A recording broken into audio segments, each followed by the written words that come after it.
How's it going, everybody? So I've had a lot of responses from different people that like my videos that wanted me to make different types of videos about different topics. Probably because I have a kind of a personality that likes to focus on wisdom a lot.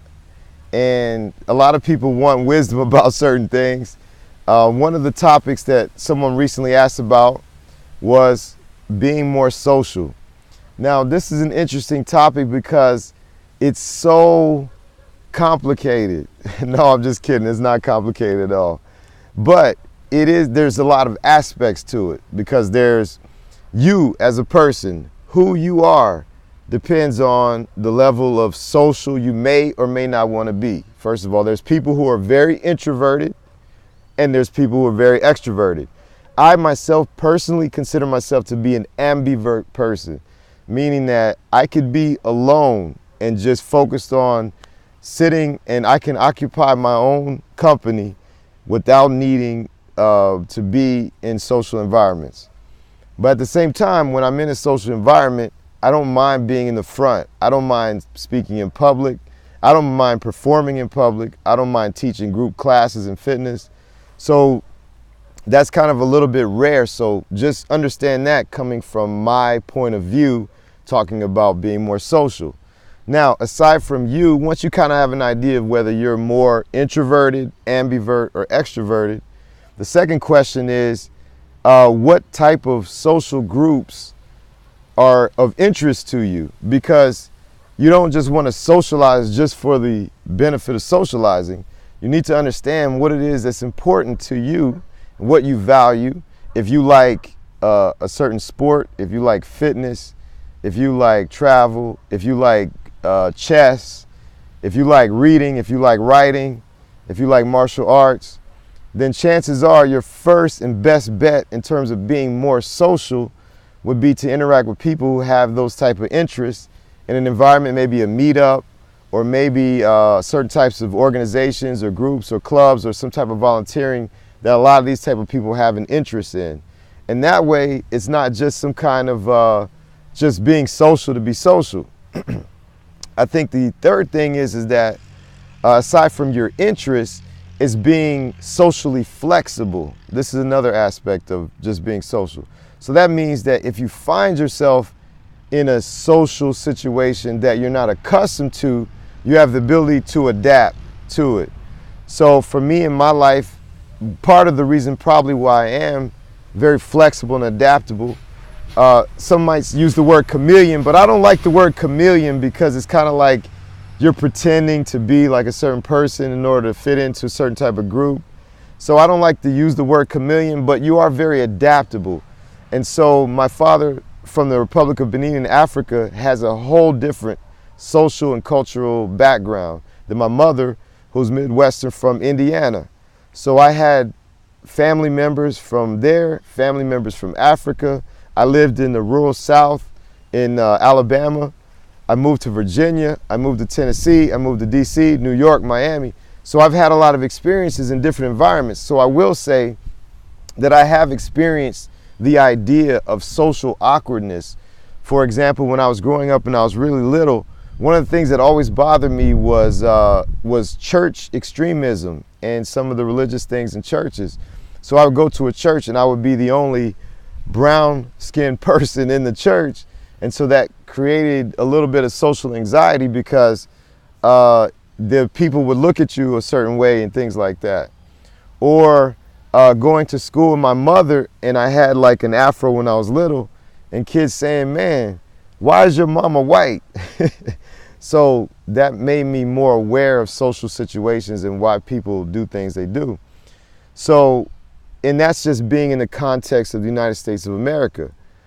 Now, if you're going out and you just want to be more flexible and be more social, like there are things you can do to help yourself adapt better to any type of social environment. Number one, always breathe well and always relax. Just relax.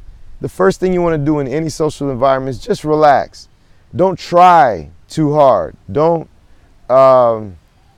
force social interactions. So when you're in a social environment that you're not comfortable with or is out of your comfort zone, that's a good thing. It was good that I had those early experiences growing up because it forced me to always be out of my social comfort zone, which allowed me later to be a very social person and be extroverted when I want to or introverted when I want to. So when you go into places, so breathing, so you want to just arrive calmly, you want to breathe, you want to take in the vibe of the environment. Are people really chatty? Are people dancing a lot? And you know, is it music? Is it like a club? Is it a bar? Is it a very spiritual gathering? Is it a educational environment? Is it a business environment? Whatever the environment is, soak in the environment. Breathe first. Breathe and observe and be calm and just look around. If you're a man, that's a good thing anyway, because being a confident and self-aware, grounded man is the best way to show up in an environment socially. So if you're there and you're calm and you're breathing and everything, I'd say the second thing to do to be more social is just to observe. Just to really look and observe and just see what's going on here. Are people here just joking and laughing and playing around? Are people here really seriously getting down to business? Are people here flirting? Are people here just getting wasted and just getting drunk? And so when you're looking at that, you have a choice to make. You can decide to stay and interact with these people for whether that be like a minute, 2 minutes, 5 minutes, a couple of hours, or you can leave. Always remember that there's no forcing of any type of social environment. It doesn't mean anything if you decide to leave. Now, if it's something that you're required to be somewhere and it's like part of your job or something like that, then of course you can't just run away if you don't feel comfortable. So the idea is to be there, be grounded, be present, and decide how you want to interact. So if you, and then you, as you're observing, when you see what's going on, you can kind of then start thinking about how you might introduce yourself to people, or just compliment somebody, say, hey, I like that shirt. Hey, that's pretty cool. Are you working with this company, or are you working with this, or what brought you here today? Just simple questions like that. Don't try to force your ideas or yourself on people. Just ask people questions, make comments, and make compliments with people. And normally, if it's a positive environment and people are there to support each other or uplift each other, then they'll return that to you. And there you go. You're being social. And so then as far as continuing conversations with people, just always know the fundamental principle is people don't care how much you know until they know how much you care.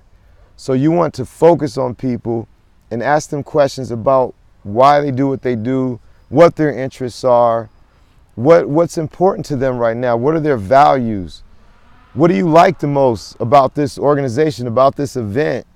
Wow, what is it that interests you or makes you most curious about this? Find this ability. The best salespeople have this ability to have that extreme curiosity about another person to such an extent that they're like, wow, this person is amazing. They really care about what I think about and what I say and what I would want to do.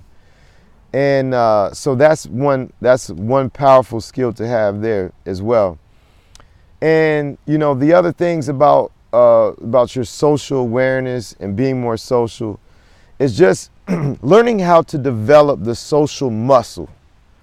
Okay, I think one of the ways that as I got older, one of the ways I was best able to actually develop the social muscle to a very good skill level was if you have a job that's closed in, like if you're like working in a space where you're in like a cubicle or working with computers all day and you're not interacting with a number of people every day, I would suggest doing some kind of part-time work or volunteering that is like a side hustle that allows you or challenges you to interact with a lot of people in a short amount of time. And if you don't have a job at all, just go get a job in sales. just find something that you believe in to sell. Like when I was in New York City and I wanted to just have more independence and make money, I decided I wanted to focus on fitness because I knew I could sell fitness and be very comfortable about it because I believed in it and it's something I did. Maybe you like cars. If you like cars, then you might enjoy selling cars. If you like electronics and computers and equipment, you might enjoy selling those things. Some people might enjoy selling clothing and fashion and style.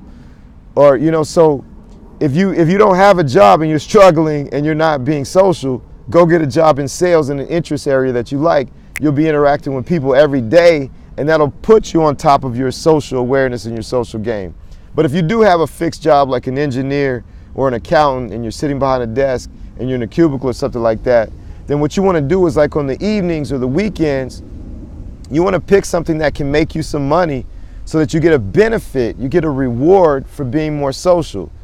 So, maybe there's something that you can do, like network marketing is bad. It can be difficult and a lot of people have challenges with it, but for some people, network marketing provides them an opportunity to be social, practice sales, and actually gain some income on the side of their regular job.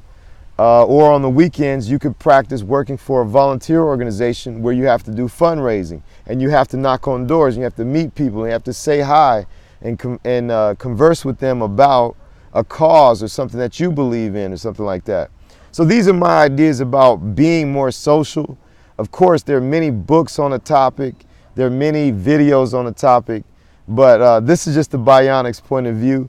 Leave your comments below. If you like it, and subscribe to the channel, and I'll have a lot more ideas and information as well as fitness and nutrition ideas coming soon. Talk to you later.